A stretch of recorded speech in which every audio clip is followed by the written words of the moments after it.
259 आणि 260 विरोधी पक्षाचा आणि सत्ताधारी पक्षाचा जो प्रस्ताव आहे आणि याला आता अंतिम आठवडा प्रस्ताव म्हणायला काही हरकत नाही।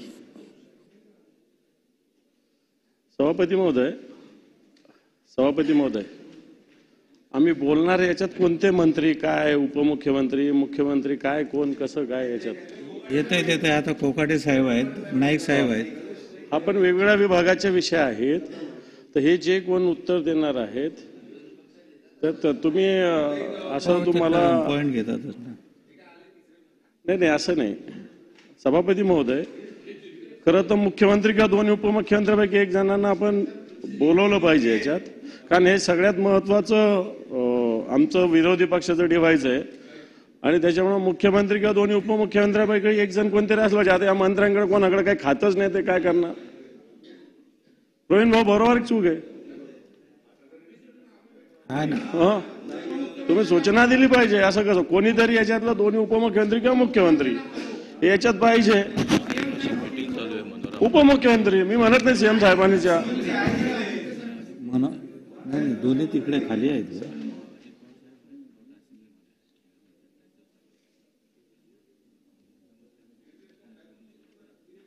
नाही तसं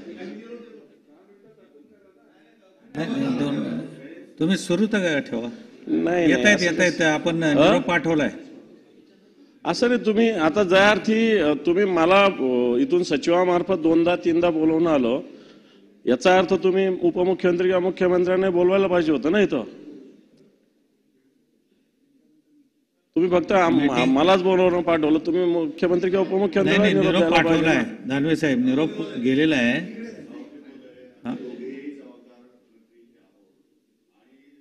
मंत्रिमंडळाची सामुदायिक जबाबदारी आहे, यांची आम्ही बोलण्याची दखल घेऊ आणि शासनाला ती कळवू आणि शासन त्याच्याबरोबर उत्तर देऊ। माझी विनंती आहे विरोधी पक्षनेत्यांना, माझी विनंती आहे विरोधी पक्षनेत्यांना आपण सुरू करावं। नाही असं नाही, येत आहेत ते आपण निरोप दिलेला आहे। खरं असलं तरी विरोधी पक्षनेत्याचा प्रस्ताव किंवा अंतिम आठवडा प्रस्ताव याला काही अनन्यसाधारण महत्व आहे। सभागृहाचं आता कामकाज संपत आहे आणि सभागृहाचं कामकाज संपत असताना यासाठी माननीय मुख्यमंत्री किंवा उपमुख्यमंत्री यासारखाच मंत्री या ठिकाणी उपस्थित असणं आवश्यक आहे। नेता विरोधी पक्षनेत्याचा अवमान आहे। मंत्री आहेत त्यांना अजून माहिती नाही खातं कोणतं आहे। राज्यभरामधल्या सगळ्या विषयांची चर्चा आज आहे। राज्यभरामधल्या सर्व विषयांची चर्चा आज आहे। साहेब निरोप सर्व कायदा सुव्यवस्था इंडस्ट्री उद्योग जेवढे असतील नसतील त्यांची चर्चा आता आहे 2 प्रस्तावांमध्ये। मग 2 प्रस्तावांमध्ये जर सगळ्या राज्याचा असेल तर एक मंत्री त्याचं उत्तर देऊ शकत नाही। त्याचं उत्तर दरवेळेस प्रथा परंपरा अशी आहे की माननीय मुख्यमंत्री किंवा उपमुख्यमंत्र्यांनीच दिली पाहिजे। जोपर्यंत ते येत नाही तोपर्यंत एक 5 मिनिट 10 मिनिट स्थगित करा। नाही ऍडजस्ट करण्याची गरज नाही। अंबादास दानवे साहेब बोलले कंटिन्यू राहिलं तरी ते येत आहेतच ना। हो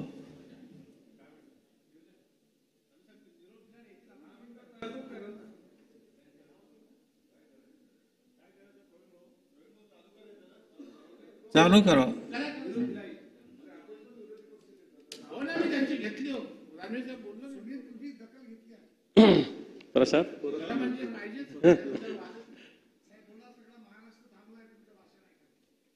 प्रसाद थांबला बस झाला।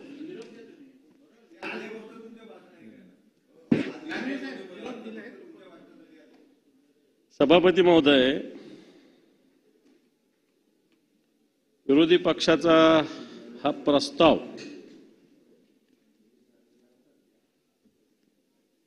आज आपल्या समोर असताना नुकतंच हे सरकार तसं पाहायला गेलं तर 23 नोव्हेंबरला आणि तसं पाहायला गेलं तर 5 डिसेंबरला अजूनही शपथविधी होऊन या सरकारला आपल्या मंत्र्यांना खाते देता आलेले नाही। 5 दिवसापासून वेगवेगळ्या विषयावर कायदा सुव्यवस्था असेल, शेतकऱ्यांचे प्रश्न असतील, आता काय करू, आरोग्य व्यवस्थेचा प्रश्न असेल, त्यानंतर प्रवीण दरेकरांना घेऊ, या सगळ्या विषयामध्ये खडसे साहेबांना घेऊ. विरोधी पक्ष म्हणून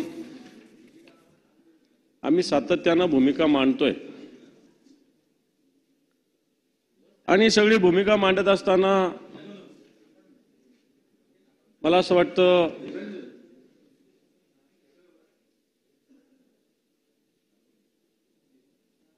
राज्याची परिस्थिती, सकाळी कोणीतरी सांगितलं की हे राज्य आता थांबणार नाही, परंतु राज्याची परिस्थिती जर बघितली, सरकार नवीन आलं असं म्हणता येणार नाही. सरकार मागच्या 2, 2.5, 3 वर्षापासून ऑलरेडी आहेच.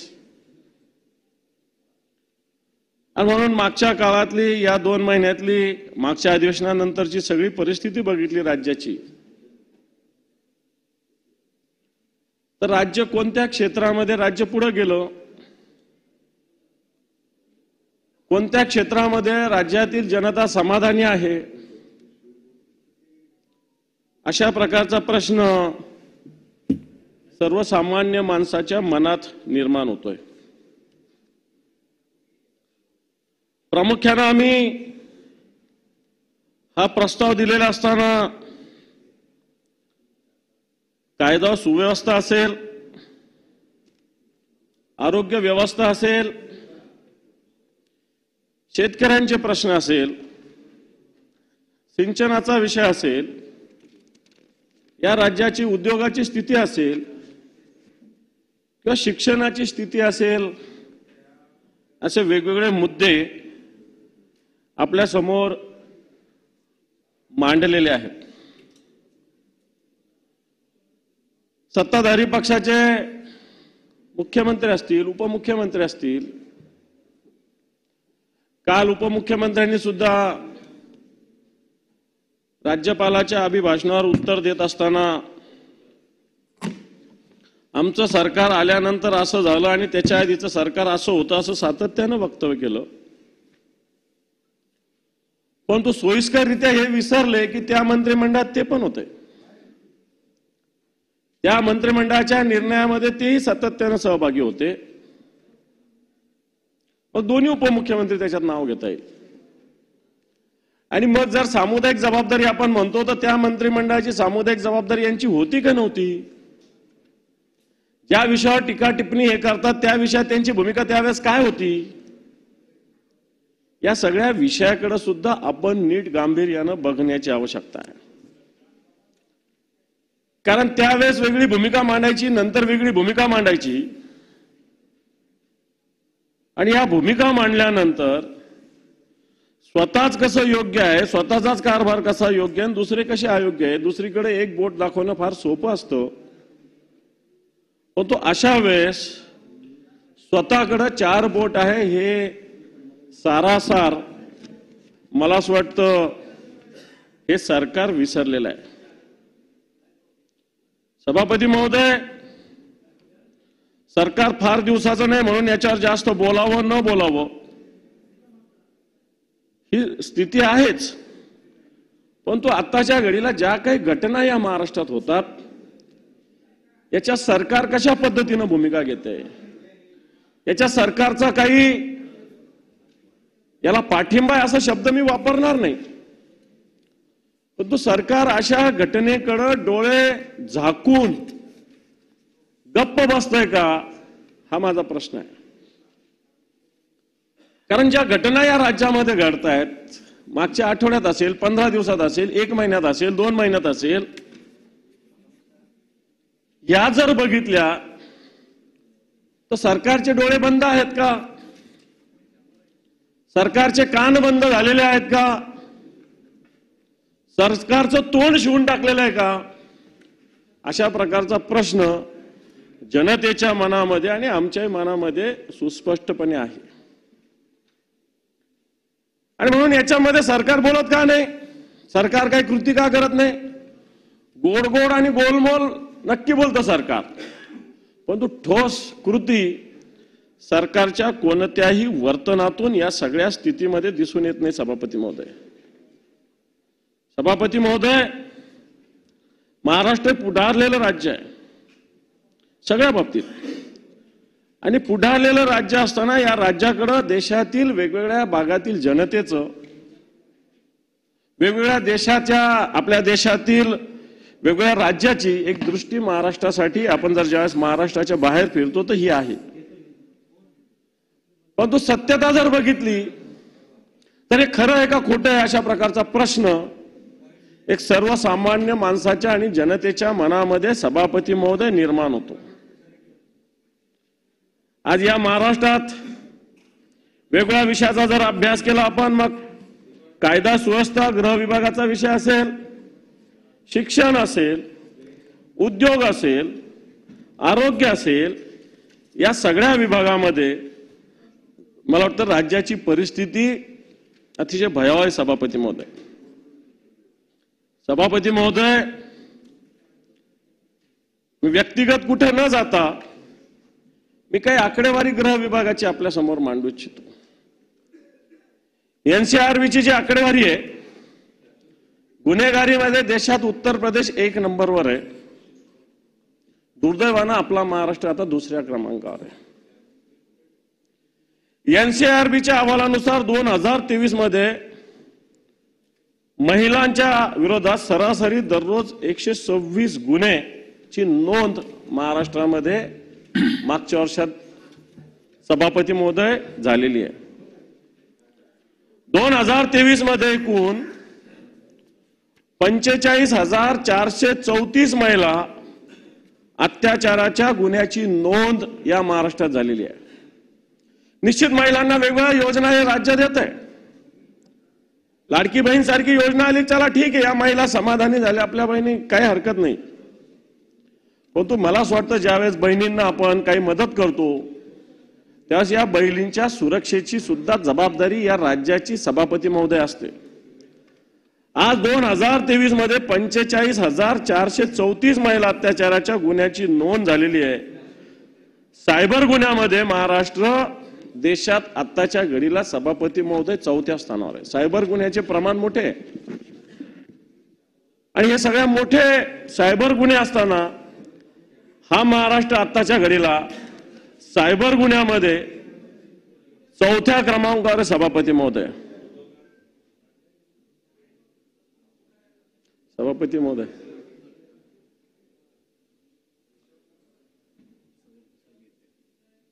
ज्या नागपूरमध्ये आपण आहोत,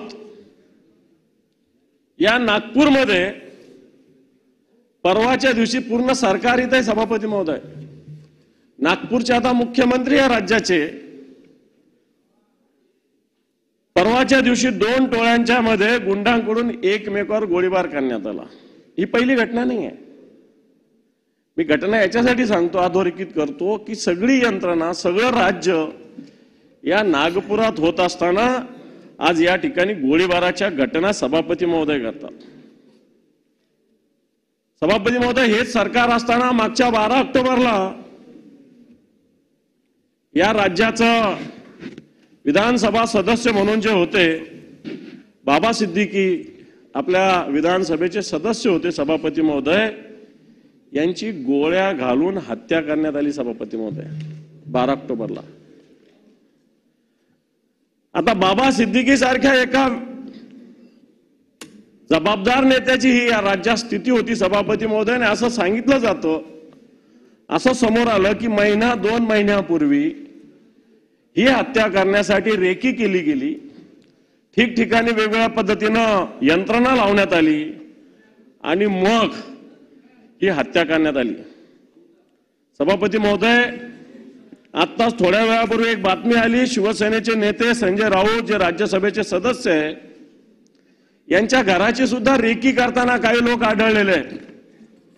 मला पूर्ण माहिती नाही, परंतु त्या लोकांना पकडलं, त्यांच्याजवळ 5 वेगवेगळ्या प्रकारचे मोबाईल, वेगवेगळे रेकॉर्डिंग्स, ही सगळी त्या ठिकाणी आढळलेली. आत्ताची थोड्या वेळापूर्वी 1-2 तासापूर्वीची घटना आहे सभापती महोदय. आपण अशा पद्धतीनं या घटना या राज्यात घडत असताना सभापती महोदय पुणे असेल, नागपूर असेल, मुंबई असेल, ठाणे असेल, अशा ठिकाणी ज्या पद्धतीनं घटना होतात वाटतं कायदा सुव्यवस्थेची लक्तर टांगले जातात. सभापती महोदय, पुण्यामध्ये एक राष्ट्रवादीचे माजी नगरसेवक आहे आंदेकर म्हणून, यांच्यावर गोळीबार झाला सभापती महोदय. आणि त्याच्यानंतर जेलमधील एक पठाण नावाचे अधिकारी आहे, यांनाच या गुंडांनी सगळ्यांनी मारण्याचा प्रयत्न केला. जेलर जे पठाण म्हणून आहे पुण्यामध्ये, यांना मारण्याचा प्रयत्न या राज्यात होतोय सभापती महोदय. सभापती महोदय, अनेक गोष्टी सांगता येतील, अनेक कायदा सुव्यवस्थेच्या, परंतु म्यानमार मधील रोहिंगे थेट पुण्यात येऊन स्थायिक झाले. सभापती महोदय, जे रोहिंग्यांना आपण विरोध केलेला आहे, पुण्यामध्ये हे येऊन स्थायिक होतात आणि आपली पोलीस यंत्रणा काय करते, अशा प्रकारची एक स्थिती या राज्याची आहे. आपल्या सभागृहाचे एक सदस्य आहेत योगेश टिळेकर, यांच्या मामाचं अपहरण झालं सभापती महोदय. मामाचं अपहरण झालं सकाळी आणि संध्याकाळी त्यांचा देह, मृतदेह घरी आलेला आहे. जर एका सदस्याचे मामा, जवळचे नातेवाईक, त्यांची जर या राज्यात अशी स्थिती असेल सभापती महोदय, तर मला असं वाटतं सर्वसामान्य माणसाची स्थिती काय, अशा प्रकारचं विचारणा मी आपल्या मार्फत या सरकारला करू इच्छितो. सभापती महोदय, परभणीमध्ये घटना घडली, आज त्याच्याविषयी माननीय मुख्यमंत्र्यांनी मला असं वाटतं खालच्या सभागृहात निवेदन केलेलं आहे. मी या परभणीला जाऊन आलो सभापती महोदय. जी घटना घडली, संविधानाचा अपमान, प्रतिकृतीचा अपमान केला. अपमान केल्यानंतर जी घटना घटत असताना खऱ्या अर्थानं कलेक्टर आणि SP यांनी जमावबंदी आदेश तिथं लावण्याची आवश्यकता होती, परंतु तशी खबरदारी घेतली नाही आणि परिणामी दुसऱ्या दिवसाचा प्रकार झाला. सभापती महोदय, सोमनाथ सूर्यवंशी नावाच्या तरुणाचा मृत्यू झाला. त्याचा पोस्टमार्टम रिपोर्ट आलेला आहे. पोलिसांच्या मारहाणीमध्ये या राज्यामध्ये एक आंदोलन करणारा निरपराध विद्यार्थी याचा मृत्यू होतो सभापती महोदय. आणि मला असं वाटतं हा मृत्यू जर कलेक्टर असेल, SP असेल, तर यांनी याच्याकडे जर लक्ष दिलं असतं या विषयाकडे, तर सभापती महोदय हा मृत्यू आपल्याला वाचवता आला असता. सभापती महोदय, बीडची घटना सगळ्यांसमोर आहे. सरकारने त्याच्यावर निवेदन केलं. त्याच्यामध्ये अजूनही मुख्य आरोपी अटकेत होत नाही. सभापती महोदय, जी मस्साजोगची केजची घटना घडलेली आहे, संतोष अण्णा देशमुख नावाच्या ज्या सरपंचाची हत्या झालेली आहे. सभापती महोदय, सगळेच बोलतात, मला बोलताना डिस्टर्ब होत आहे. तो सगळ्यांना बोलायचं तर सभागृहाच्या बाहेर जा. शांतता बाळगा जरा. जे मस्साजोगचे सरपंच आहे, यांची ज्या पद्धतीने हत्या झाली सभापती महोदय, की या सरपंचांना अक्षरशः उचलून नेऊन किडनॅप करून जवळच्या एका गावाजवळ नेऊन निर्घुण हत्या झालेली आहे. त्याचा पोस्टमार्टम रिपोर्ट काल परवा आलेला आहे. कशा पद्धतीनं मारहाण झाली, किती व्रण आले, किती वळ आले, काय काय केलं, या सगळ्या याच्यामध्ये आम्ही सांगितलेलं आहे की एक वाल्मिक कराड, जो आपल्या राज्याच्या एका मंत्र्याचा जवळचा कार्यकर्ता आहे, मी आरोप जबाबदारीनं करतो सभापती महोदय, वाल्मिक कराड नावाचा जो कार्यकर्ता आहे, आपल्या राज्याच्या एका मंत्र्याच्या जवळचा कार्यकर्ता आहे, या वाल्मिक कराड यांच्या इशाऱ्यावरून या सगळ्या गोष्टी होत आहेत. अनेक घटना आहे. आत्ता सकाळी बीडच्या एका त्या परळीच्या एका नगरसेवकानं अधिकाऱ्याला मारहाण केली. साहेब, एवढी मस्ती कशी काय येऊ लागलेली आहे?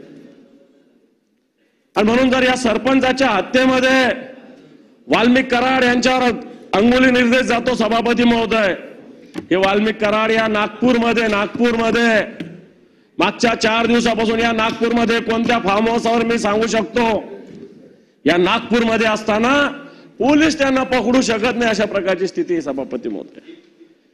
एका सरपंचाचा खून केला जातो आणि एका मंत्र्याच्या जवळचा व्यक्ती खुलेआमपणे, मला असं वाटतं या सगळ्या याला मदत करतो.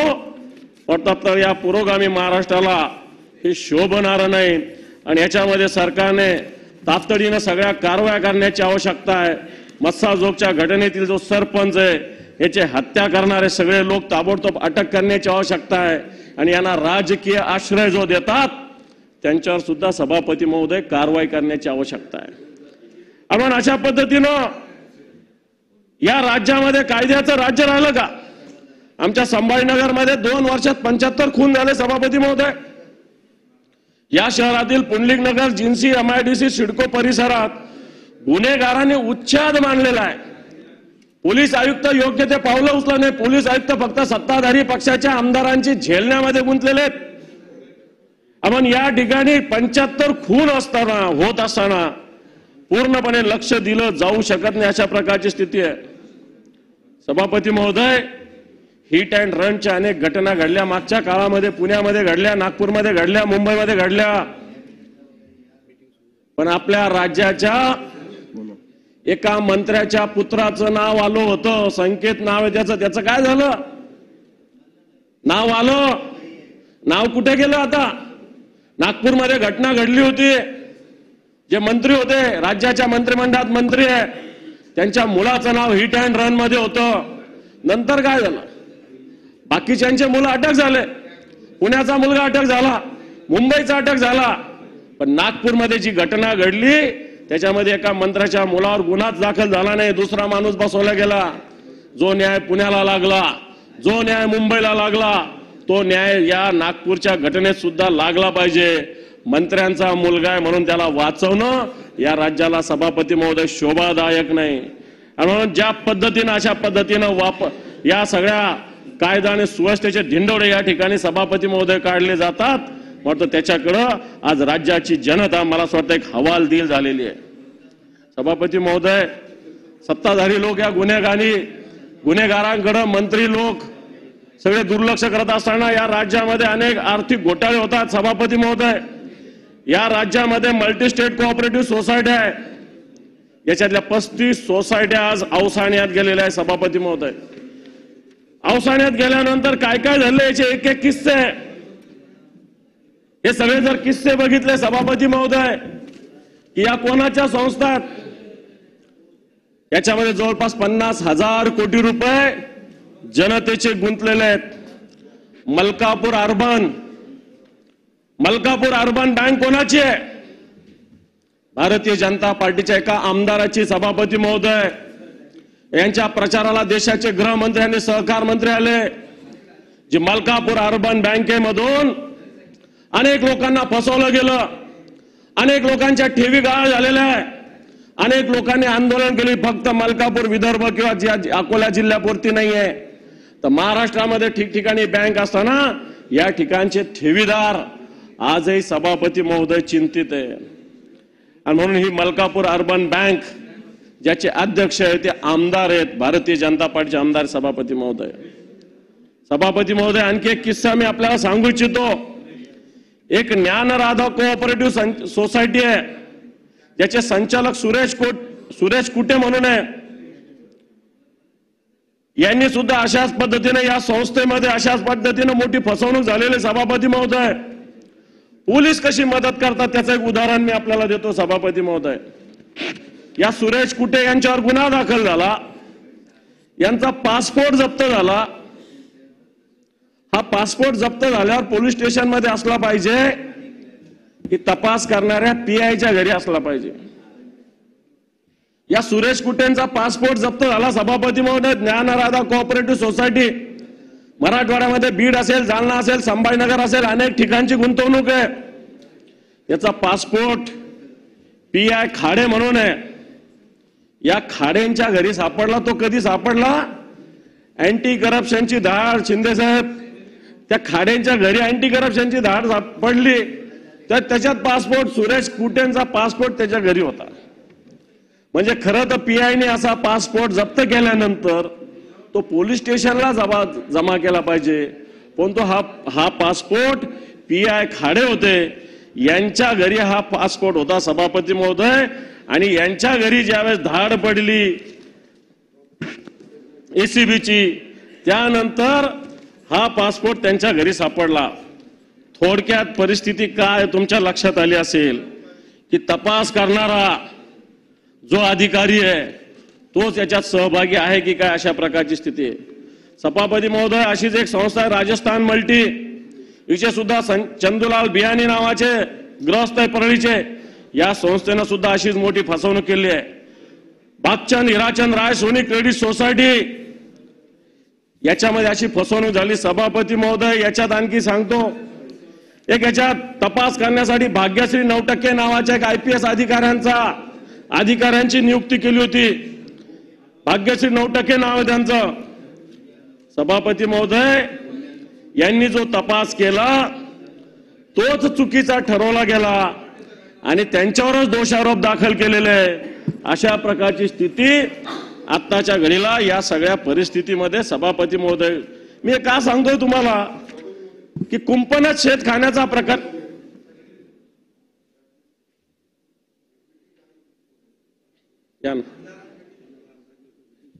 हो, मी हे तुम्हाला का सांगतोय सभापती महोदय की कुंपणात शेत कसं खातं याचा हा प्रकार आपल्या समोर मी या निमित्त आलेला आहे. संभाजीनगरच्या आदर्श पतसंस्थेचा सुद्धा असाच मोठा प्रकार आहे. अजूनही त्याच्यावर कोणती कारवाई गतीनं होत नाही, अशा प्रकारची सभापती महोदय स्थिती आहे. सभापती महोदय, जर या राज्याचा कायदा आणि सुव्यवस्थेचा जर प्रश्न बघितला तर आत्ताच्या घडीला या राज्यामध्ये कायद्याचं राज्य राहिलं नाही. गुंड मोकाट आहे, गुंड सुसाट आहे, यांना कोणी थांबवू शकत नाही. आज वेगवेगळ्या ठिकाणी प्रत्येक जिल्ह्याच्या ठिकाणी बघितलं तर जे क्राईम रेट आहे जर बघितले, मग मर्डर असेल, attempt to murder, dacoity, robbery, theft, kidnapping, rape, माझ्याकडे याची आकडेवारी जिल्हा न्याय आणि राज्याची आकडेवारी सभापती महोदय. जर हे बघितलं तर एप्रिल पासून आतापर्यंतची आकडेवारी बघितली तर मागच्या वर्षीच्या तुलनेनं 100% जास्त आहे सभापती महोदय. प्रत्येक जिल्ह्याची आकडेवारी माझ्या समोर आहे सभापती महोदय. आणि म्हणून मला हे सांगायचं की असे प्रकार का होतात, ज्या अर्थी या राज्यामध्ये सक्षम सरकार, ताकदवान सरकार, गुन्हेगारांना धाक दाखवणारं सरकार या राज्यात नाही सभापती महोदय. कारण या राज्यामध्ये पोलीस स्टेशनमध्येच आमदारांनी गोळीबार केलेला आहे. या राज्याच्या आमदारांनी गणपतीच्या मिरवणुकीत गोळीबार केलेला आहे. अशा प्रकारची स्थिती असल्यावर मला असं वाटतं कशा पद्धतीनं कारवाई सरकार करणार किंवा पोलीस करणार, अशा प्रकारचा प्रश्न आहे सभापती महोदय. सभापती महोदय, ड्रग्जच्या विळख्यामध्ये महाराष्ट्र आहे. मग पुण्यासारखं शहर असेल, मुंबईसारखे शहर असेल, या ठिकठिकाणी ड्रग्ज विक्रीचे रॅकेट सभापती महोदय तयार होतात. आज आता काही लोकांना असं वाटत होतं की मुंबई आणि पुण्यामध्येच आहे. आज गावोगावी अशा पद्धतीनं छोट्या छोट्या गावात सुद्धा ड्रग्ज मिळतात. याच्यावर कोणतंही सरकारचं बंधन नाही सभापती महोदय. ना फूड अँड ड्रग याच्यावर नियंत्रण ठेवू शकतं, ना पोलीस नियंत्रण ठेवू शकतं. खुलेआम वेगळ्या फॅक्टरीजमध्ये अशा पद्धतीनं ड्रग्ज वेगवेगळ्या ठिकाणी सापडतंय सभापती महोदय. आणि आपली तरुण पिढी या ड्रग्जच्या नादी लागून अधीन होऊन एक तरुण पिढी बर्बाद होण्याचं काम या महाराष्ट्रात आता होतंय. मला वाटतं सरकार हे उघड्या डोळ्यानं सभापती महोदय बघतंय. आम्हाला ड्रग्ज विषयी येणाऱ्या काळामध्ये मला असं वाटतं एक पावलं उचलण्याची आवश्यकता आहे सभापती महोदय. सभापती महोदय, पोलीस का कारवाई करत नाही? कारण पोलीस सत्ताधारी पक्षाच्या हातचं बाहुलं बनलेलं सभापती महोदय. मी काही तुम्हाला उदाहरणं देतो की ज्यावेळेस निवडणुका होत्या, विधानसभेच्या निवडणुका असताना पोलिसांनी कशा पद्धतीनं सत्ताधारी पक्षाला मदत केली याचे पुरावे माझ्या समोर सभापती महोदय. सभापती महोदय, अनेक ठिकाणी पोलिसांनी आपल्या या सत्ताधारी पक्षाने पोलिसांचा वापर करून विरोधी पक्षाच्या कार्यकर्त्यावर हद्दपारीचे गुन्हे नोंदवलेले सभापती महोदय. दहशत बसवण्याचं काम केलेलं आहे, नोटिसा दिलेल्या आहे. अनेक नोटिसा माझ्याकडे या महाराष्ट्रातल्या आहे. चंद्रपूरच्या नोटिसा माझ्याकडे आहे, संभाजीनगरच्या नोटिसा माझ्याकडे आहे, मुंबईच्या नोटिसा आहेत, हिंगोलीच्या आहेत, वेगवेगळ्या ठिकाणच्या जर नोटिसा बघितल्या, बुलढाण्याच्या आहेत, बीडच्या आहेत. या सगळ्या नोटिसा जर बघितल्या सभापती महोदय तर मला असं वाटतं या सरकारने, लातूरच्या सुद्धा आहेत, या सगळ्या ठिकाणी, नगरच्या आहेत, या सगळ्या ठिकाणी पोलिसांनी जे सत्ताधारी पक्षाच्या नेत्यांच्या सांगण्याहून महाविकास आघाडीचं काम करणाऱ्या कार्यकर्त्यांना वेगवेगळ्या ठिकाणी तडीपारीच्या नोटीस दिलेल्या आहे, ज्याच्यावर 1 गुन्हा 2 गुन्हा साधे गुन्हे अशा पद्धतीने या लोकांना हद्दपारीचे नोटिसा दिल्या गेलेल्या. सभापती महोदय, प्रत्येकाची नोटीस माझ्याकडे आहे. सभापती महोदय, एक गुन्हा मागच्या काळामध्ये नांदेड जिल्ह्यामध्ये लोहामध्ये झाला होता. एक शिवसेनेचा उपतालुका प्रमुख संतोष वडुळे हा शिवसेनेचं काम करतो म्हणून याची बोट छाटली गेली होती. सभापती महोदय, याची बोट छाटली गेली होती. रेकॉर्डवर आहे गुन्हा. तो दवाखान्यामध्ये ऍडमिट होता काही दिवस, त्याची बोट छाटली गेली होती.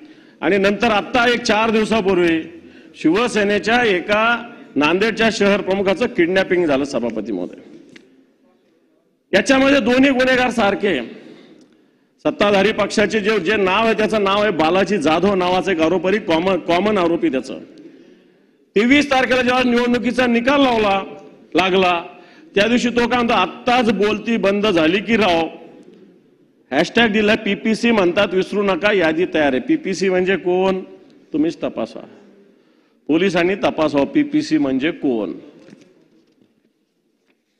तपासा. त्याच्यानंतर आणखी एक जणाचं आहे, सबका हिसाब होगा वो भी बारी बारी से होगा. ज्यांनी मदत केली त्यांचे मनपूर्वक धन्यवाद, नतमस्तक असं म्हटलेलं आहे. आता त्यांचं नाव माझ्याकडे आहे, मी आपल्याकडे देतो, वाचून नाही दाखवत मी. नाही, या सभागृहात नाही. ज्यांनी केलं त्याचं काय वाचायला काय प्रॉब्लेम नाही. नांदेडचेच आहे हे, म्हणजे तुम्हाला माहिती असेल. PPC चांगलं माहिती असेल, नंतर सांगा राजांना. मला वाटतं हे PPC कोण, यांचे लोक काय निवडणुकीला कोणी विरोधात काम केलं म्हणजे का त्याचे मुडदे पाडायचे, त्याचं किडनॅपिंग करायचं. आपण अशा पद्धतीनं हे PPC वगैरे कोण आहे काय आहे, सरकारने याचा तपास करण्याची आवश्यकता आहे. सभापती महोदय, सभापती महोदय, संभाजीनगरमध्ये डॉक्टर बाबासाहेब आंबेडकर मराठवाडा विद्यापीठ आहे. मागच्या 200, 300, 250 वर्षापासून काही पुरातन मंदिर आहे तिथे. वाटतं खडसे साहेब इथं आले, त्यांनी सुद्धा एकदा तिथं राजा जयसिंगाचं मंदिर आहे त्याचं पुनरुज्जीवन, बरोबर ना खडसे साहेब, नाथाभाऊ, राजा जयसिंगांनी बांधलेलं मंदिर त्याचं पुनरुज्जीवन करण्यासाठी आपण मोठा निधी एकदा दिला होता संभाजीनगरात. असे जवळपास 150-200 मंदिरं त्या ठिकाणी आहे. आणि हे सगळे मंदिरं कॉर्पोरेशनचा कमिशनर पाडण्याचा आदेश देतो. कॉर्पोरेशन आत्ता झालेली हे मंदिर 200-250 वर्षापूर्वीचे मंदिर आहेत. या ठिकाणी राजा जयसिंगाच्या काळातले पासूनचे, संत जनार्दन स्वामींच्या काळातले आहे. निपट निरंजन म्हणून आमच्याकडे सुप्रसिद्ध एक संस्थान आहे. आणि मला असं वाटतं तिथं बौद्ध विहार आहे, विद्यापीठात मंदिरं आहेत. जनतेनं मोठा उठाव केलाय. सभापती महोदय, वाटतं मी आपल्या माध्यमातून सरकारला विनंती करेल, आवाहन करेल की या कोणत्याही मंदिराला धक्का लागता कामा नये. कारण महानगरपालिका विद्यापीठाच्या बाहेर काम करत असेल, विद्यापीठाचं कोणतंच ऑब्जेक्शन नसताना मला वाटतं अशा याला हात लावण्याची आवश्यकता नाही. सभापती महोदय, सभापती महोदय, मुंबई असेल, ठाणे असेल, नवी मुंबई असेल, पनवेल असेल, या ठिकाणी कायदा सुव्यवस्थेचे कसे धिंडोडे उडतात मला वाटतं मी आपल्याला सांगण्याची आवश्यकता नाही. या ठिकाणी ज्या पद्धतीनं कायद्याचा राजरोसपणे हे कायदे मोड केली जाते, तर मला वाटतं हे जर बघितलं तर मला वाटतं या राज्यात कायदे आहे की नाही अशा प्रकारची सभापती महोदय स्थिती आहे. आपण सांगण्याचा मुद्दा हा की ह्या राज्यामध्ये कायद्याचं राज्य सभापती महोदय राहिलेलं नाही. हे कायद्याचं राज्य राहिलेलं नसताना एक उद्योग विभाग आहे. सभापती महोदय, या उद्योग विभागाची स्थिती जर बघितली, या उद्योग विभागाची सभापती महोदय स्थिती बघितली तर काय स्थिती आहे. आज राज्याचे सगळे मंत्री येऊन उद्योग विभागाविषयी सांगतात की उद्योगात आम्ही एवढी भरारी मारली, एवढं आम्ही पुढे गेलो. माझ्याकडे आकडेवारी सभापती महोदय, आज या देशात Maharashtra is of doing business मध्ये 13व्या स्थानावर घसरलेले महाराष्ट्राचं स्थान. सभापती महोदय, मागच्या 2 वर्षामध्ये शासनाच्या उदासीन धोरणामुळे मध्य प्रदेश, गुजरात, कर्नाटक, तामिळनाडू या राज्यामध्ये सभापती महोदय अनेक उद्योग गेलेले आहे. आज या आपल्या राज्यामध्ये उदयम या योजनेखाली छोट्या आणि लघु उद्योगाची महाराष्ट्रात 9,86,330 उद्योगाची नोंदणी आहे.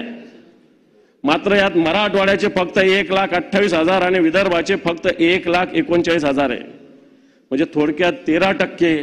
आणि 14% असं प्रमाण मराठवाडा आणि विदर्भाचं आहे. हे मला वाटतं महाराष्ट्राच्या प्रमाणात अतिशय मोठं आहे. मी का सांगतोय की आज मुंबई पुण्यामध्ये जागा नसताना सुद्धा उद्योग तिथे येण्याचा प्रयत्न करतात. मुंबई पुण्यालाच उद्योग असावे असा उद्योजकांचा आग्रह असतो. परंतु मला असं वाटतं विदर्भ असेल, मराठवाडा असेल, या ठिकाणी सुद्धा या उद्योगाला येण्यासाठी एक संधी उपलब्ध करून देण्याची आवश्यकता आहे. आणि ही जर दिली तर मला वाटतं मराठवाडा आणि विदर्भातून मोठ्या प्रमाणावर तरुण मुलं बेरोजगार मुंबईकडे जाण्याचा जो प्रयत्न करतायत, मला वाटतं ते थांबू शकतं सभापती महोदय. हे सगळं होत असताना नागपूरमध्ये मला वाटतं याच्यावर बोलून हा विषय इतका झाला, मिहानचा गवगवा करून बेसिक फॅसिलिटी सुद्धा अजून मिहानमध्ये मिळाली नाही या नागपूरमध्ये सभापती महोदय. आज या ठिकाणी या फॅसिलिटी नाही म्हणून एवढे सगळे नेतृत्व इथं या नागपूरमध्ये, पण या मिहानमध्ये कोणत्याही कंपन्या येण्यास तयार नाही, कारण योग्य ते इन्फ्रास्ट्रक्चर इथं उपलब्ध नाही सभापती महोदय. आज यवतमाळ जिल्हा खनिज समृद्ध आहे, तिथं सेज निर्माण करण्याचं आश्वासन या सरकारने दिलं होतं, त्याचं काय झालं हा एक माझा प्रश्न आहे. गडचिरोली जिल्ह्यामध्ये पुंछ लॉयड कंपनीस मोठ्या प्रमाणात खनिकर्मासाठी जमीन देण्यात आली, त्याचे निकष काय आहेत? निवडणुका डोळ्यासमोर ठेवून अमरावती टेक्सटाईल पार्कचे भूमिपूजन केले. इतर जिल्ह्यातील उद्योगावर सरकार उदासीन का आहे? घोटी सिन्नर येथे सेज निर्माण करण्याकरता थेट खरेदी आपल्याकडे साहेब करण्यात आलेला भूसंपादनात आमच्या जालन्यातील एक उद्योगपती व मित्र परिवार यांनी MIDC बरोबर संगनमत करून जमीन खरेदी विक्री केली आहे. घोटी आणि सिन्नर मध्ये जालन्याचे उद्योगपती येतात आणि जमिनी खरेदी करतात. थोडक्यात अशा ठिकाणी इंडस्ट्रियल एरिया यावा याच्यासाठी ज्यांच्याकडे जमिनी आहे ते लोक धोरण ठरवतात आणि उद्योग विभागातील अधिकारी त्याला प्रोत्साहन देतात सभापती महोदय. त्याचं उदाहरण माझ्याकडे सगळे डिटेल्स आहे त्याचे. घोटी आणि सिन्नर येथे सेज निर्माण करण्याकरता थेट खरेदी पद्धतीने केलेले भूसंपादन आमच्या जालन्यातील एक उद्योगपती हे MIDC बरोबर संगनमत करून काम करतात. असे काही लोकांचे धंदे सभापती महोदय. कुठं MIDC न्यायचे MIDCचे अधिकारी ठरवत नाही, सरकारचे अधिकारी ठरवत नाही, धोरण ठरत नाही, तर काही लोक जे आहेत जमिनी खरेदी करतात आणि नंतर त्या ठिकाणी अशा पद्धतीनं औद्योगिक क्षेत्र सभापती महोदय निर्माण केलं जातं. अशा प्रकारची स्थिती आहे सभापती महोदय. मराठवाड्यामध्ये बिडकीन शेंद्रा नावाचे एक ऑरिक सिटी एक मोठं पंचतारांकित इंडस्ट्रियल एरिया आहे. बिडकीन मधली जागा आता एकही नाही आहे. आणि मी सरकारला आपल्या माध्यमातून विनंती करेल की याच्यामध्ये सेकंड फेजसाठी आपण तयारी सुरू करण्याची आवश्यकता आहे. कारण काही कंपन्या येत असताना यांनी जमिनी आता खरेदी केलेल्या आहे, परंतु या ठिकाणी येणाऱ्या काळामध्ये सेकंड फेज होण्याची आवश्यकता आहे सभापती महोदय. आणि म्हणून मी आपल्या माध्यमातून हा जो उद्योग विभाग आहे सभापती महोदय वेगवेगळ्या घोषणा करतो. दावोस मध्ये 1,50,000 कोटीचे करार केल्याचे म्हटले जाते. कुठे आहे? कुठं सुरू झाला? इथलेच लोक दावोसला जातात आणि तिथे अग्रीमेंट करतात. त्या कोणी परदेशी कंपन्या येत नाही. मी तर म्हणेल महाराष्ट्राच्या बाहेरच्या पण आपल्याच इथले लोक दावोसला जातात, अग्रीमेंट करतात आणि आपल्याला सांगतात की आम्ही 1,50,000 कोटीचे करार केले. या करारातली अंमलबजावणी किती झाली? सरकारने माझ्या प्रश्नाचं उत्तर देताना स्पष्ट करावं की दावोस मध्ये झालेल्या करारापैकी किती करार ऍक्टिव्हेट झाले. मला वाटतं याचा खुलासा सरकारने करण्याची आवश्यकता आहे. सभापती महोदय, आर्टिफिशियल इंटेलिजन्स 5,000 कोटीचे करार. खरं तर आर्टिफिशियल इंटेलिजन्स आपल्याकडे माहिती व तंत्रज्ञान खातं आहे सभापती महोदय या राज्याचं. याला सांगून या गोष्टी केल्या पाहिजे, पण तो राज्याला काही वाटत नाही, सरकारला काही वाटत नाही की आपल्या विभागाला विचारावं, आपल्या विभागाचा सल्ला घ्यावा, असं काही सरकारला वाटत नाही. परंतु अशाच पद्धतीनं वेगवेगळ्या ठिकाणी वेगवेगळ्या पद्धतीनं करार केले जातात सभापती महोदय. प्रत्यक्षात त्याची अंमलबजावणी काही होत नाही. सभापती महोदय, एक मोठं स्कॅम या इंडस्ट्री विभागात चालू आहे. या राज्यामध्ये ज्या इंडस्ट्री क्षेत्र आहे, मग नाशिक असेल, संभाजीनगर असेल, नागपूरचा काही एरिया असेल, ठाण्याचा काही भाग असेल, मुंबईचा काही भाग असेल, रायगडचा काही भाग असेल, या ठिकाणी सभापती महोदय काही जे औद्योगिक भूखंड आहे इथल्या इंडस्ट्री बंद पडलेल्या आहे, याचं रूपांतर कमर्शियल किंवा रेसिडेन्शियल मध्ये मोठ्या प्रमाणावर होतं सभापती महोदय. शेतकऱ्याच्या जमिनी घेतलेल्या कवडीमोल भावाने सभापती महोदय ठिकठिकाणी, आणि या शेतकऱ्याच्या जमिनी घेतलेल्या इंडस्ट्रीसाठी, पण ज्यावेळेस इंडस्ट्री बंद पडते त्याच्यानंतर मला वाटतं ही इंडस्ट्रीलाच न देता मला वाटतं सरकार वेगवेगळ्या पद्धतीनं निवासीदारा वेगवेगळ्या बिल्डरांना वेगवेगळ्या ठिकाणी दिलं जाते. अशा प्रकारची सभापती महोदय स्थिती आहे. सभापती महोदय, मागच्या काळामध्ये काही बातम्या आल्या की पुण्यामध्ये जे IT पार्क आहे, विशेषतः हिंजवडीचं, याच्यातून जवळपास अनेक कंपन्या यांनी स्थलांतर केलेले सभापती महोदय. हिंजवडे येथील जो राजीव गांधी इन्फोटेक पार्क आहे, या ठिकाणी 139 कंपन्या आहेत, 2,17,000 कर्मचारी काम करतात. आज हा IT पार्क 25 वर्षापूर्वी झालेला सभापती महोदय. दररोज इथे लाखो लोक येतात, पण तो आज या ठिकाणी कोणत्या फॅसिलिटी नाही, रस्ते नाही, पाणी नाही, कचरा उचलण्याची सिस्टीम नाही, आलं तर ट्रॅफिक जाम होती. हे सगळे लोक विदेशी लोक आहेत मोठ्या प्रमाणावर, वेगळ्या पद्धतीने त्यांची गुंतवणूक आहे, परंतु या सगळ्या हिंजवडीच्या IT पार्ककडे दुर्लक्ष केलं जातं सभापती महोदय. IT कंपनीकडून सेवा दिलेले अनेक कर्मचारी इथे आहेत. मला वाटतं यांचा पगार मोठा आहे, यांचा वेळ यांच्याकडे कमी आहे, परंतु सरकार या हिंजवडीमधले उद्योग बाहेर जात असताना याच्याकडे कोणत्याही प्रकारचं लक्ष देत नाही. अशा प्रकारची सभापती महोदय, आपण एकीकडे उद्योग आले पाहिजे म्हणतो, परंतु या हिंजवडीमधील IT पार्क मधले अनेक उद्योग सभापती महोदय पुणे सोडून जातात. मला वाटतं हे उद्योग पुण्यामध्ये राहिले पाहिजे. एकीकडे बेंगलोर असेल, एकीकडे हैदराबाद असेल, एकीकडे पुणे असेल, या सगळ्या IT पार्कची जर तुलना केली तर पुन्हा सुरुवातीला पुढे असलेलं पुणे हे थोडंसं मागं पडण्याची शक्यता निर्माण झाली. हे मागे नाही पडलं पाहिजे, पुढेच गेलं पाहिजे. याच्यासाठी राज्यांनी पूर्णपणे तयारी करण्याची आवश्यकता आहे, लक्ष देण्याची आवश्यकता आहे सभापती महोदय. उद्योग होत असताना ऊर्जेची स्थिती तीच आहे. आज ऊर्जा जर विभाग बघितला तर आज उद्योगांना ऊर्जा काय दरानं मिळतं. आज बाकीच्या राज्याची परिस्थिती बघितली आणि आपल्या राज्याची जर परिस्थिती बघितली तर आपल्याकडं विजेचा दर हा मोठ्या प्रमाणावर आहे. सभापती महोदय, राज्य सरकार प्रीपेड मीटर बसवण्यासाठी आग्रही आहे. 64 लाख प्रीपेड मीटर अदानीला द्यायला सांगितलेली, NCCला 29 लाख, मॉन्टे कार्लोला 27 लाख मीटर. जनता याच्यात संभ्रमित आहे सभापती महोदय. जे प्रीपेड मीटर बसवण्याची जी प्रोसेस चालू आहे याच्यामध्ये जनता अतिशय संभ्रमित आहे सभापती महोदय. आणि म्हणजे जनतेचा हा मनातला संभ्रम सरकारने दूर करण्याची आवश्यकता आहे. जनतेला प्रीपेड मीटर का आधीचं मीटर योग्य आहे हे एकदा जनतेचं शिक्षण करण्याची आवश्यकता आहे. सरकारने निश्चित पावलं उचललेले, परंतु जनतेला सुद्धा याच्यात मला असं वाटतं सहभागी करून घेण्याची आवश्यकता आहे. आज विजेची मागणी आणि पुरवठा जर बघितला सभापती महोदय तर याच्यामध्ये मोठा फरक आहे.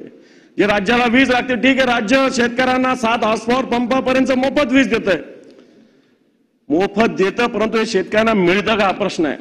अनेक शेतकऱ्यांचे SMS येत असतात, व्हॉट्सअप येत असतात, पाणी समोर दिसतंय पण तो आमच्या शेतात पाणी आणतात येत नाही. अशा प्रकारची स्थिती आहे सभापती महोदय. वीज येतर DP नाही, DP येतं वीज नाही, अशा प्रकारची ग्रामीण भागामध्ये स्थिती आहे सभापती महोदय. आज राज्याची मागणी आणि पुरवठा बघितले तर मी आता दुपारचा आकडा काढलेला आहे. दुपारी 11:45 वाजता राज्याची वीज निर्मिती आहे 17,457 मेगावॉट आणि राज्याची वीज मागणी आहे 27,544 मेगावॉट. म्हणजे जवळपास 10,000 मेगावॉटची डिमांड आणि सप्लाय मध्ये या राज्यामध्ये फरक आहे सभापती महोदय. सांगण्याचा मुद्दा हा की अशा पद्धतीनं जर डिमांड आणि सप्लाय मध्ये विजेमध्ये जर फरक असेल तर मला वाटतं राज्य प्रगतीच्या दिशेने जाताना एक मोठा अडथळा सभापती महोदय निर्माण होऊ शकतो. सभापती महोदय, मागच्या काळामध्ये आरोग्य व्यवस्थेविषयी अनेक विषय आलेले समोर. ज्या पद्धतीने या राज्यामध्ये आरोग्य व्यवस्थेमध्ये भ्रष्टाचार चालू आहे, ज्या पद्धतीनं बोगस औषधी येण्याचं प्रमाण चालू आहे, ते जर बघितलं या राज्याला राज वाटली पाहिजे. अशा प्रकारची सभापती महोदय स्थिती आहे. आज बनावट औषधं या महाराष्ट्रात येतात. अंबाजोगाईच्या स्वामी रामानंद तीर्थ वैद्यकीय महाविद्यालयात बनावट औषधी आली, संभाजीनगरच्या घाटी रुग्णालयात बनावट औषधी आली आणि सगळी येत असताना औषध पुरवठा करणाऱ्या कंपनीला अधिकाऱ्यांनी स्टे दिला सभापती महोदय. हा स्टे तत्कालीन मंत्र्यांनी उठवला. जे मंत्री आता मंत्री नाहीये त्यांनी तो स्टे उठवला. पुन्हा त्या कंपन्यांनी सप्लाय सुरू केला, पुन्हा अधिकाऱ्यांनी स्टे दिला सभापती. म्हणजे या सरकारमधील जे मंत्री होते हे या बोगस औषधाच्या रॅकेटमध्ये सहभागी आहे का, असा मला प्रश्न या निमित्तानं सभापती महोदय आपल्या पद्धतीतून निर्माण होतो. आणि म्हणून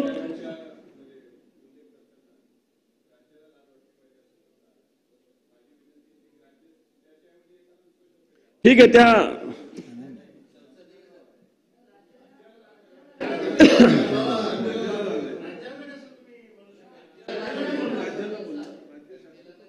राज्य सरकारमधील मंत्र्याला, बस तो शब्द वापस, राज्य सरकारमधील त्या मंत्र्याला मला त्याची लाज वाटली पाहिजे की आपण अशा पद्धतीनं बोगस औषधं दिले जातो. याची लिंक हरिद्वारला आहे, उत्तर प्रदेशला आहे. सभापती महोदय, आज हा सगळा बनावट औषधी कळमेश्वरला गेलं, नागपूरला इंदिरा गांधी मेमोरियल हॉस्पिटल भिवंडीला गेलं, नागपूरच्या वैद्यकीय महाविद्यालयात गेलं, वर्ध्याला गेलं, नांदेडला गेलं, स्वारातीला गेलं, धाराशिवला गेलं. अशा ठिकाणी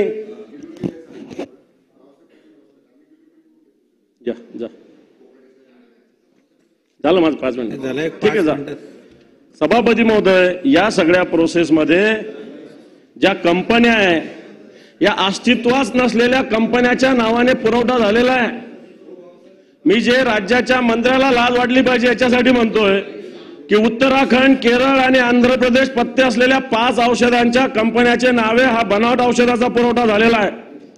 11 जिल्ह्यात पुरवठा झाला आहे. या कंपन्याचं नाव minister formulation Uttarakhand, refund pharma Kerala, biotech formulation Andhra Pradesh, मेलवान biosciences Kerala, SMN lab Uttarakhand. या कंपन्याच अस्तित्वात नाही, परंतु या कंपन्यांनी आपल्या इथं महाराष्ट्रात मी सांगितलेल्या हॉस्पिटलला, वैद्यकीय महाविद्यालयाला सप्लाय केलेला आहे. सभापती महोदय, याचा ज्यानंतर हे भांडाफोड झालं, याचा तपासणीचा ऑर्डर निघाला.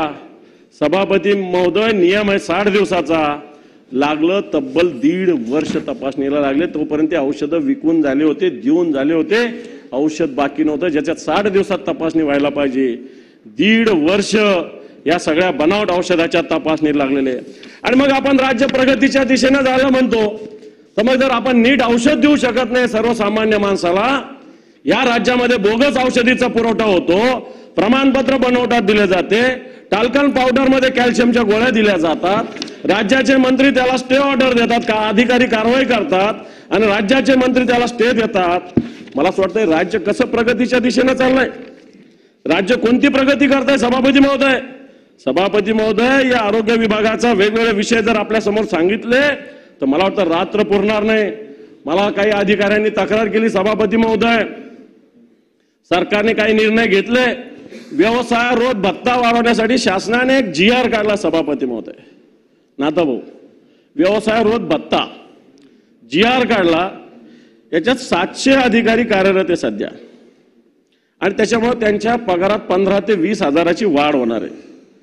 सभापती महोदय, या विभागातील एक सहसंचालक आहे राधाकिशन पवार, एक राजेश गायकवाड, आणि हे माजी अध्यक्ष आहे राजेश गायकवाड.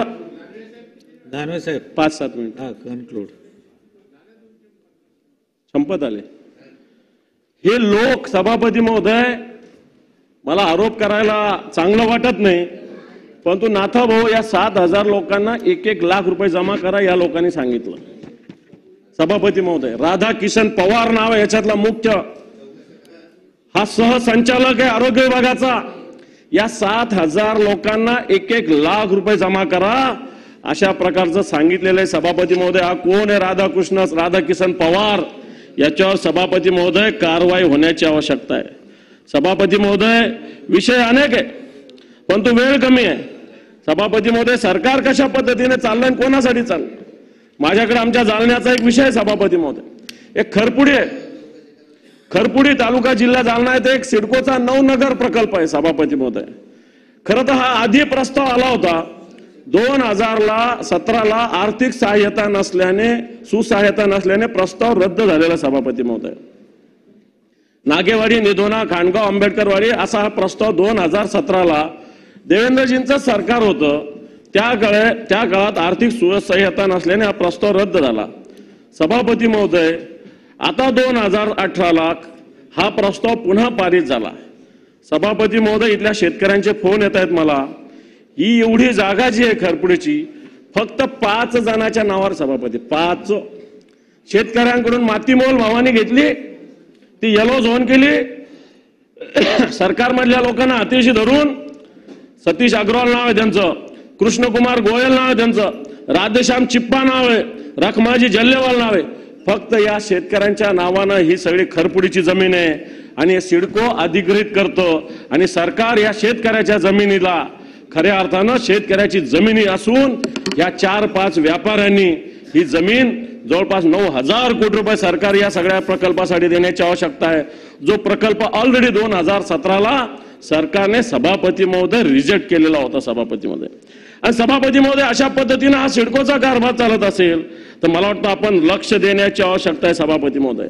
सभापती महोदय, अनेक विषय या सरकारने अनेक पुतळे स्मारक करण्याचा निर्णय घेतलेला आहे. मग हिंदू मिलचा स्मारक असेल, अन्य स्मारक असेल, हे सगळे जर स्मारक बघितले तर अजूनही सरकारने हे सगळे पूर्ण केलेले नाही, अशा प्रकारची सभापती महोदय स्थिती आहे.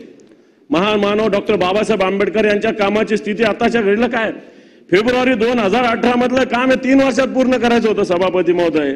अजूनही ते फक्त 40-42% काम पूर्ण झालेलं आहे सभापती महोदय. मला वाटतं हे येणाऱ्या काळात लवकरात लवकर पूर्ण करण्याची आवश्यकता आहे. सभापती महोदय, समृद्धी मार्ग एक चांगला मार्ग झाला, पण तो याच्यावर मागच्या काळामध्ये 140 अपघातात 233 लोकांचा मृत्यू झाला. Please conclude. असं नाही, मला नाही थांबवते ना, मी थांबतोय म्हणलो तुम्हाला 2-4 मिनिटात.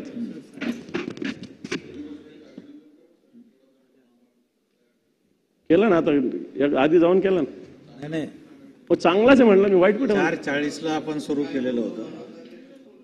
सभापती महोदय, अशा प्रकारची स्थिती आत्ताच्या घडीला सभापती महोदय. सभापती महोदय, हे सगळं होत असताना मला असं वाटतं मी एका विषयाकडे लक्ष वेधू इच्छितो सभापती महोदय.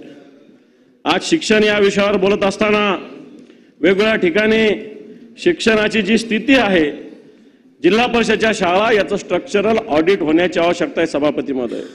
जिल्हा परिषदेचा शाळेचा दर्जा हा सुद्धा सातत्यानं घसरतोय सभापती महोदय. विशेषतः मराठवाडा आणि विदर्भामधले जवळपास 33% विद्यार्थी असे आहे की ज्यांना नीट अंक लिहिता येत नाही आणि ज्यांना नीट अक्षरी वाचता येत नाही. सभापती महोदय, अशा प्रकारची स्थिती या राज्यामध्ये. सभापती महोदय, हे सगळं बोलत असताना शालेय गणवेशाचा मुद्दा मी आपल्या समोर मांडू इच्छितो. या काळामध्ये सरकारने जे धोरण घेतलं, विक्रेत्याकडून कापड खरेदी करण्याचा निर्णय घेतला. खऱ्या अर्थानं आधी त्या शाळेची समिती गणवेश घेत होती. आत्ताच्या घडीला काल परवापर्यंतचा आकडा आहे, या विषयामध्ये विद्यार्थ्यांची संख्या 44,60,000 आहे. आता फक्त 41,60,000 शेतकऱ्यांना विद्यार्थ्यांना गणवेश पोहोचलेले.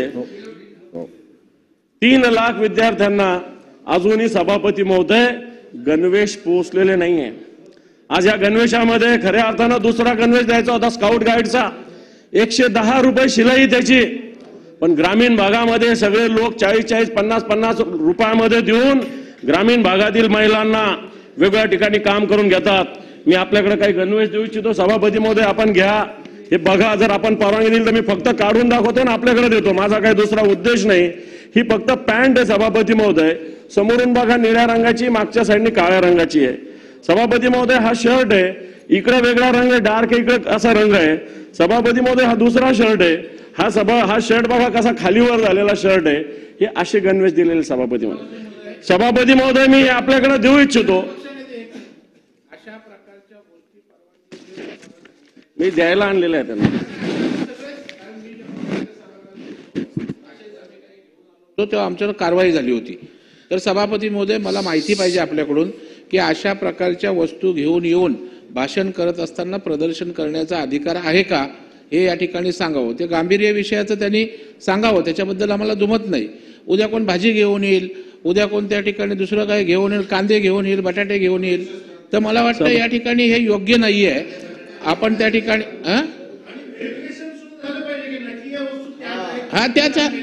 अगदी बरोबर, म्हणजे हे बरोबर नाही.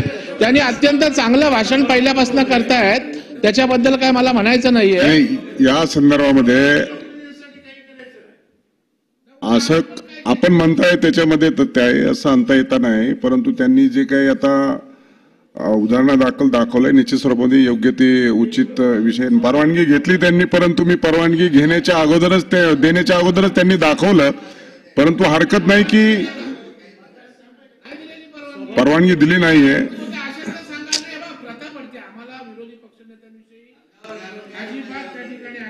सभापती महोदय ते अत्यंत उत्तम पद्धतीनं सभापती महोदय चांगल्या पद्धतीनं ते भाषण करतायत, प्रश्न त्यांचा मांडतायत, सांगण्याचा दाखवण्याचा नाही. उद्या तुम्हाला आम्हाला अटकाव करता येणार नाही एवढं आपल्याला सांगू इच्छितो. आणि अशा प्रथा परंपरा पडल्या तर या सभागृहाचा त्या ठिकाणी अवमान आहे. मला वाटतं यापुढील कोणतीही गोष्ट होत असताना जरा पूर्व परवानगी घेतली तर आणखी उचित होईल. त्याच्यामुळे त्यांनी जे दाखवलं आणि अनाऊन्स केलं, परंतु मी कुठली परवानगी दिली नसताना त्यांनी दाखवलं, त्यांचा काही हेतू तसा नव्हता. परंतु आता या पुढील कालखंडामध्ये कुठलीही गोष्ट दाखवत असताना पूर्व परवानगीशिवाय आपण करण्यात येऊ नये एवढं आपल्याला सांगतो. म्हणूनच सांगितलं का सभागृहामध्ये हा गणवेश दाखवलेला होता. मी रुलिंग दिलेलं आहे. शेवटी एकमेकाचा रेफरन्स देत कुठेतरी याच्यामध्ये निर्णयापर्यंत यावं लागेल आणि त्या दृष्टिकोनातून या पुढील कालखंडामध्ये कोणाला असं कृत्य करायचं असेल तर ते दिलेलीच आहे. ठीक आहे. आणि सभापती महोदय माझी परवानगी असल्याशिवाय या पुढील कालखंडामध्ये कुठलंही असं निदर्शन करता येणार नाही आणि केलं तर त्याच्या योग्य ती उचित कारवाई करेल. चालेल सर, थँक्यू. सभापती महोदय मी हा मुद्दा सांगत होतो. माननीय मुख्यमंत्र्यांनी सुद्धा मागच्या काळात असा गणवेश सभागृहात आणला होता, मी आणला. बाकी माझा उद्देश सभागृहाचे नियम कायदे मोडण्याचा मुळीच नाही असं मी स्पष्टपणे आपल्याला सांगू इच्छितो. नियमाचं कायद्याचं पालन करण्याची माझी पूर्णपणे मानसिकता आहे. सभापती महोदय हे जे गणवेश आहे आपण तपासू शकता, माझं याच्यात काही नाही. मी हे असा प्रकार झालेला आहे आपल्या निदर्शनास आणून देऊ इच्छितो. 3 लाख गणवेश सभापती महोदय अजून 3 लाख लोकांना देण्याचे बाकी आहे विद्यार्थ्यांना, आणि दुसरा गणवेश तर एकही अजून विद्यार्थ्यांना सभापती महोदय मिळालेला नाही आहे.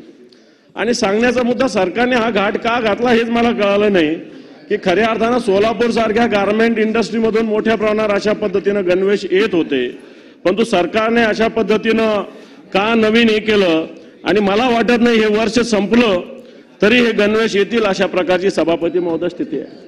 सभापती महोदय मी माझ्या या सगळ्या वक्तव्याच्या टप्प्याकडे येत असताना सभागृहामध्ये एसटी विषयी चर्चा झाली. सभापती महोदय आज एसटी 1310 बसेस घेणार अशा प्रकारची घोषणा झालेली आहे.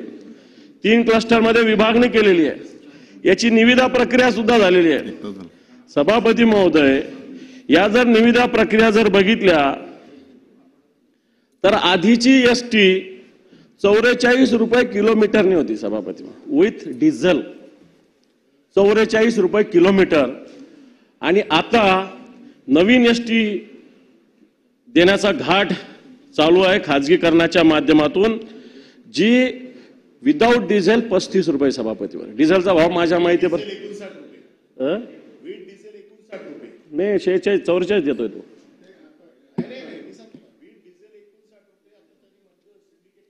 हा म्हणजे आधी सभापती महोदय 44 रुपये किलोमीटरनं हे आत्ताच्या घडीला एसटी महामंडळाला बस मिळते जे विथ डिझेल आहे. आता विदाऊट डिझेल माझ्याकडे माहिती 34-35 रुपयाची, अनिल परब मला 59 रुपये सांगतात, परंतु 34 असेल किंवा 59 असेल, 59 तर खूपच जास्त झालं विदाऊट डिझेल. आणि विदाऊट डिझेल 34-35 रुपये असले तरी ते पहिल्याच्या प्रमाणात अतिशय महाग आहे. आणि म्हणून या कंपन्या कशा पद्धतीनं काय करतात मला वाटतं याच्यावर माझ्याकडे आता डिटेल्स नाही, परंतु अशा पद्धतीनं त्याच्यामुळे अशा पद्धतीनं सभापती महोदय या विषयाकडं सरकारनं गांभीर्यानं बघण्याची गरज आहे. जनतेचा पैसा आहे हा. कोणाचं एसटी महामंडळाचे अधिकारी मी मला कोणाला हे नाही करायचं. मला व्यक्तिगत काही नाही, परंतु एक कुसेकर नावाचे MD MSRTCचे हे याच्यात संपूर्ण कारवाई करतात. मला असं वाटतं याच्यामध्ये माझ्याकडे कंपन्याचे पण नाव आहे, city line, travel time, Anthony, या सगळ्या केरळच्या आहे, तामिळनाडूच्या आहे, बरं का आहे. या ज्या कंपन्या आहे मंत्री आहेत ना खाली नाही खाली गिलोटिन आहे आणि त्यामुळे माननीय उपमुख्यमंत्री होते इथे. सभापती महोदय, आमचा मुद्दा असा आहे की आम्हाला पण समजतं खाली गिलोटिन आहे, मंत्री सगळे तिकडे आहेत, पण काहीतरी सिरियसनेस आहे की नाही? या सगळ्यात महत्वाचा अंतिम आठवड्याचा प्रस्ताव जेव्हा विरोधी पक्ष नेता जेव्हा बोलत असतो त्यावेळेला एक तर सभागृहाचा नेता पाहिजे, मुख्यमंत्री पाहिजे किंवा सिनियर कोणतरी पाहिजे. सभागृहाचे खाली गिलोटिन आहे, आम्ही समजू शकतो, गिलोटिनला देखील मुख्यमंत्री लागत नाही, फक्त अर्थमंत्री कोण असेल तर बघा. तुम्हाला एक मुख्यमंत्री, दोन उपमुख्यमंत्री, एवढं सगळं. मंडळाचा अध्यक्ष कुठे आहे? मंडळाच्या एसटीचा विषय मंडळाचा अध्यक्ष नाही. जे मंत्री बसलेत त्यांना माहित नाही विषय कुठला चालू आहे. मला माहित आहे, मला या विषयाची पूर्ण माहिती आहे सभापती महोदय. त्यामुळं सभागृहाचे नेते आता गिलोटिनसाठी खाली गेलेले आहेत. त्यामुळं मंडळाचा अध्यक्ष, परिवहन मंत्री, जे काही तुम्हाला जे काही म्हणायचंय ते तुम्हाला सगळी परिस्थिती माहिती आहे. त्याच्यामुळं मला वाटतं मंत्रिमंडळाचे प्रतिनिधी सभागृहामध्ये उपस्थित आहेत, सगळं माहित आहे त्यांना, पूर्ण जास्तीचा अभ्यास आहे. विरोधी पक्षनेत्यांनी किती रुपयाचा रेट कोट केला सांगा? नाही, इथे काही प्रश्न उत्तर घेऊन आपल्याला काही आता परीक्षेला जायचं नाहीये. याची पूर्ण इत्थंभूत नोंद घेते आहे आणि निश्चित स्वरूपामध्ये त्याच्यात उत्तरात त्याचं सामील होईल. सभापती महोदय 44 रुपयांनी आधी बस चालत होती. आता दिल्ली येथील ही कंपनी, दिल्ली येथील सिटी लाईफलाईन कंपनी, केरळ येथील अँथनी कंपनी आणि गुजरात येथील ट्रॅव्हल्स टाइम कंपनी. आपल्या राज्यात काही कंपन्या नाही का, हा माझा प्रश्न आहे. तो ठीक आहे, तो टेंडरचा विषय, कोण आलं कोण नाही आलं मला, पण या कंपन्या बाहेरच्या आहेत आणि यांना 35 रुपये, यांनी ते 59 रुपये नोंद केलेले आहे, परंतु 35 रुपयापर्यंत त्याच्यापेक्षा खाली देणार नाही. राज्याच्या नाही देशातल्या वेगवेगळ्या वर्तमानपत्रात या आपल्या राज्याची एसटी महामंडळाच्या कारभाराची सभापती महोदय याच्यामध्ये बदनामी झालेली आहे. आणि मग याच्यातले कोण संबंधित अधिकारी आहे? वाटतं यांच्यावर हे कुसेकर नावाचे जे MD आहे MSRTCचे, यांच्यावर कारवाई झाली पाहिजे. राज्याचा हा जनतेचा पैसा आहे. अशा पद्धतीनं एसटी मध्ये भ्रष्टाचाराच्या रूपानं जर हे घालवणार असेल तर मला वाटतं त्यांच्यावर योग्य कारवाई करण्याची आवश्यकता आहे. सभापती महोदय, मला सकाळी एक मुद्दा मांडायचा होता, तो राहून गेला. 289 आपण मुंबईचा वेगळा विषय असल्यामुळे मी बोललो नाही, परंतु कांदा उत्पादकांचा एक महत्वाचा मुद्दा आहे सभापती महोदय. केंद्र शासनाने कांद्याच्या निर्यातीवर 20% शुल्क लागू केलेले सभापती महोदय. सभापती महोदय, जो कांद्याचा भाव 3800 रुपये होता तो 1000 रुपयापर्यंत आलेला आहे काल परवा. आणि त्याच्यामुळे कांदा उत्पादक शेतकरी सभापती महोदय अतिशय हवाल दिले. बरं, आता हे जर एवढ्या या भावानं स्वस्त भावाने घेतात तर मार्केटमध्ये ग्राहकांना स्वस्त मिळतो, तर ग्राहकांना 16 ते 80 रुपयानं कांदा मिळतोय.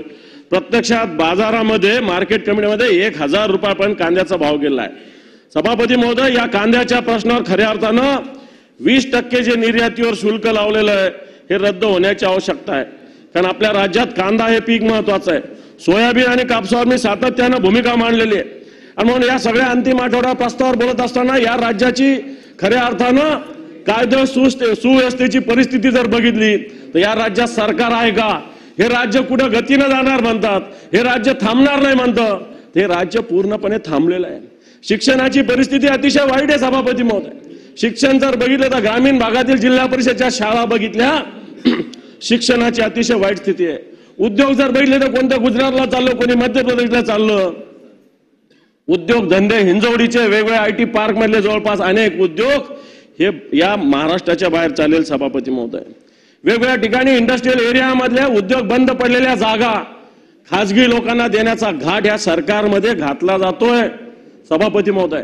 म्हणून उद्योग क्षेत्र असेल, शिक्षण क्षेत्र असेल, कायदा सुव्यवस्थेची स्थिती असेल, शेतकऱ्यांची स्थिती असेल, शेतकऱ्याचा कापूस असेल, सोयाबीन असेल, तूर असेल, कांदा असेल, या सगळ्या ठिकाणी शेतकऱ्यांना देशोधडीला लावण्याचं काम हे सरकार करतंय.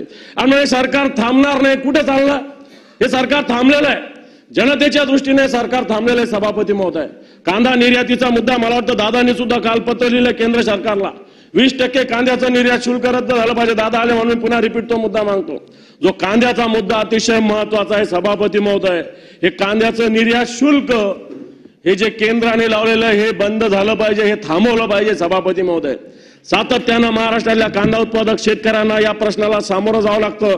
कापसामध्ये ती स्थिती, सोयाबीनमध्ये ती स्थिती. अशा प्रकारचं जर शेतकऱ्यांना देशोधडीला लावणारं हे राज्य असेल, हे राज्य थांबणार नाही. ते राज्य कुठं चालतंय हा प्रश्न आहे. जनतेसाठी हे राज्य चालत नाही. कायदा सुव्यवस्थेच्या दृष्टीनं महिला सुरक्षित नाही, विद्यार्थी सुरक्षित नाही. अशा प्रकारची स्थिती आहे. दिवसा ढवळ्या गुंडांचा हैदोस या राज्यामध्ये माजलेला आहे. शिक्षणाची परिस्थिती बघितली तर अजून विद्यार्थ्यांना गणवेश मिळत नाही. शाळा गळक्या, शाळा पडक्या जिल्हा परिषदेच्या. अदानीला शाळा एकीकडे अदानीला शाळा दिल्या जातात, पण तो जिल्हा परिषदेच्या शाळा दुरुस्त केल्या जात नाही. अशा प्रकारची स्थिती आहे. उद्योगधंदे सुद्धा बंद करण्याचा घात या ठिकाणी घातला जातो. मोठे मोठे उद्योगाच्या फक्त घोषणा होतात, प्रत्यक्षात एस्टॅब्लिशमेंट अजून होत नाही. दावोसला आपण जातो, टुरिझमसाठी जातो, प्रत्यक्षात करार होतात, अंमलबजावणी शून्य होती.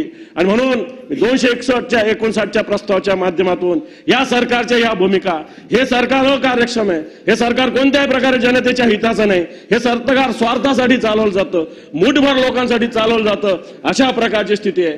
कायदा सुव्यवस्थेचा बोजवारा या सरकारने उडावलेला आहे. या सरकारला तोंड असून हे सरकार बोलत नाही. या सरकारला कान असून जनतेच्या कानठळ्या, जनतेचा प्रश्न या सरकारच्या कानावर जात नाही. आणि आज एवढे खून घटना घडत असताना सत्ताधारी पक्षाचा एकही मंत्री ज्याचा खून झाला त्याला भेटायला जात नाही. ना बीडला जातो, ना परभणीला जातो.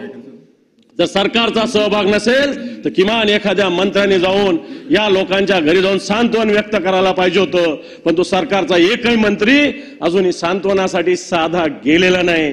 या लोकांना न्याय कोण देणार? या लोकांना सरकार न्याय देणार का? या लोकांच्या खुनात सहभागी असणारे सत्ताधारी पक्षाचे लोक ज्या पद्धतीनं दिवसा ढवळ्या उजळ माथ्यानं वावरतात, मात्र त्यांच्या हातात हातकरी घालण्याचं हिंमत या सरकारमध्ये का? मी सातत्यानं परळीच्या वाल्मिक करारांचं नाव घेतो, जो एका राज्याच्या मंत्र्याच्या जवळचा माणूस आहे. त्याच्यावर कारवाई का होत नाही? नागपूरमध्ये येऊन एका फार्म हाऊसवर तो थांबतो, पण तो त्याच्यावर कारवाई होत नाही. आणि म्हणून या 261च्या प्रस्तावाच्या माध्यमातून या सरकारच्या या पूर्ण भूमिकेचा मी विरोध व्यक्त करतो आणि थांबतो. सभापती महोदय, आपण बोलण्याची संधी दिली त्याबद्दल आभार, धन्यवाद. जय हिंद, जय महाराष्ट्र.